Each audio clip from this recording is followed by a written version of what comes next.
তোমার এই বান্দা গুনাহ করেছে, গুনার জন্য মাপ চায়, জাহান্নাম থেকে বাঁচতে চায়।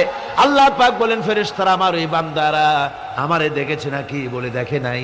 বলে আমার দোজখ দেখেছে নাকি? বলে না, তাও দেখে নাই। আমার বেহেশত দেখেছে নাকি? বলে না, তাও দেখে নাই।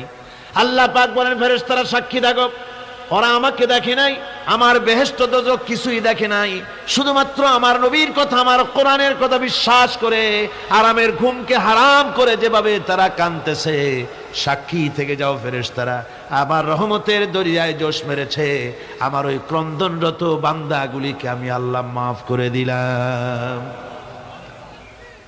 সুতরাং মুমিন বান্দা যারা, আল্লাহর মুমিন বান্দা যারা, এই ঈমানের কোয়ালিটি, এটাও হতাশায় নিরাশায় ভেঙে পড়বে না।